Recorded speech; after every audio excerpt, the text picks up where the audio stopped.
Bonjour à tous, aujourd'hui on se retrouve dans notre salle de jeu minimaliste. Au fil de mes recherches sur le thème du développement psychique, moteur et émotionnel de l'enfant, j'ai vraiment pris conscience de l'importance d'un espace dédié au jeu libre et indépendant, invitant à la concentration et à la créativité. Il n'est pas nécessaire de dédier une pièce entière au jeu, il est possible de réserver un petit coin du salon ou de la chambre qui permettra à l'enfant de s'immerger dans son monde. Chez nous, les 3 enfants pratiquent le cododo, ils dorment donc tous les 3 dans la même chambre, ce qui nous permet de réserver cette pièce au jeu seulement. Je vais donc vous partager quelques astuces qui vous permettront, je l'espère, de créer un espace jeu accueillant et agréable. Mon premier conseil va être de faire le vide. Vous l'avez peut-être remarqué, mais plus l'enfant possède de jouets, moins il joue. Lorsque l'enfant entre dans sa zone de jeu, il doit avoir une impression d'espace et de possibilité et ne pas être envahi par des tonnes de jouets multicolores. Il n'est pas nécessaire de posséder beaucoup de jouets pour inciter son enfant à s'occuper de manière créative et indépendante. J'ai mis en place un système de rotation qui permet d'avoir toujours dans la salle de jeu des jouets qui suscitent l'intérêt des enfants, même s'ils ne sont pas neufs. Dès que vous voyez que l'un de vos jouets n'est plus utilisé, je vous conseille de le ranger au placard illico pendant plusieurs semaines avant de le ressortir. Mon deuxième conseil va être de choisir ses jouets avec soin. J'essaye vraiment toujours de choisir des jouets passifs et non pas des jouets actifs. Les jouets passifs sont des cubes, des poupées, des Legos, ce sont des jouets qui vont demander à l'enfant de s'impliquer activement dans son jeu.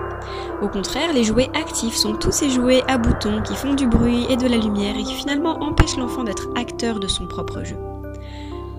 Enfin, nous avons tout intérêt à choisir des jouets qui nous plaisent visuellement. Tous ces jouets que l'on trouve dans le commerce sont souvent assez irritants pour les parents et certainement aussi pour les enfants. Préférez des couleurs et des matières apaisantes, des jouets que vous aussi aurez plaisir à manipuler avec vos enfants. La qualité des jouets est aussi importante, surtout pour les plus jeunes qui ont tendance à tout mettre à la bouche. Essayez de vous orienter vers des jouets fabriqués en matière naturelle avec des peintures non toxiques pour les enfants. Mon troisième conseil va être de ranger. Le coin jeu devrait toujours être rangé. En pédagogie Montessori, l'enfant est encouragé à remettre à sa place son activité après l'avoir terminée. Nous encourageons les enfants à tenir leur salle de jeu propre et rangée. Les enfants sont tout à fait capables de prendre soin du nettoyage de leur salle de jeu si on leur fournit les outils dont ils ont besoin pour ce nettoyage. La première chose à faire pour s'assurer d'avoir une salle de jeu toujours rangée est de faire le vide, comme je le disais plus tôt. Plus il y a de jouets, plus nous avons du mal à leur trouver une place.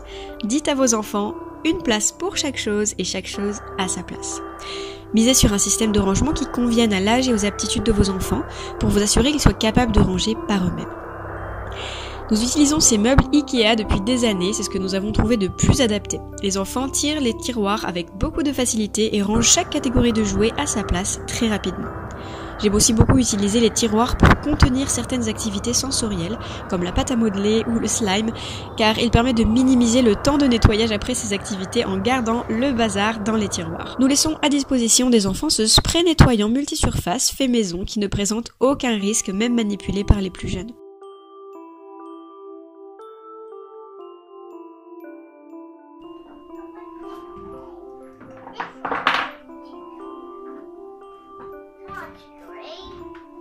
Les enfants utilisent aussi leur set de ménage Melissa & Doe pour faire la poussière et passent occasionnellement l'aspirateur si le cœur leur en dit.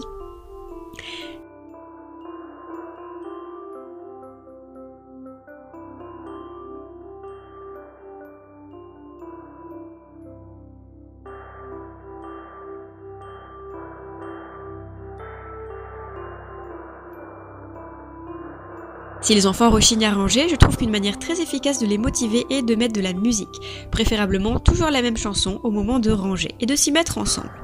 Les plus jeunes auront besoin d'instructions claires pour ranger, on pourra leur proposer des étapes pour les aider, comme remettre les cubes dans le bac, puis remettre le bac à sa place. Mon quatrième conseil est de favoriser la lumière naturelle. Afin de créer une zone propice au bien-être et à la créativité, je vous encourage à laisser la lumière naturelle entrer au maximum dans votre coin jeu. Laissez les volets ouverts et choisissez si possible une zone de votre maison qui soit ensoleillée pendant plusieurs heures. Il est aussi important de prendre soin de l'air que vos enfants vont respirer pendant leur temps de jeu. Je m'assure d'ouvrir les fenêtres de la salle de jeu pendant au moins 10 minutes 2 fois par jour lorsque les enfants sont à l'école ou font la sieste afin de laisser entrer l'air frais. J'aime aussi beaucoup diffuser des huiles essentielles dans la salle de jeu. Mes favorites sont l'huile essentielle de citron, d'orange douce et de lavande fine qui favorisent la créativité et la concentration. Mon 5e conseil va être d'inciter l'enfant à la concentration dans son espace jeu en évitant de l'interrompre. Le jeu est le travail de l'enfant, que nous devons, je crois, respecter autant que possible. Plus nous cassons le flot créatif d'un enfant qui joue pour lui donner un conseil sur la bonne manière d'utiliser un jouet ou même tout simplement pour commenter son jeu, nous brisons petit à petit son habilité à se concentrer sur un projet. Encourageons nos enfants à jouer indépendamment de nous et à s'immerger entièrement dans leur jeu.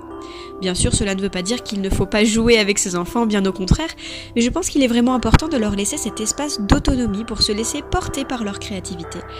J'aime beaucoup découvrir les créations de mes enfants, surtout lorsque j'observe qu'ils ont mélangé différents jouets pour préparer leur petit monde.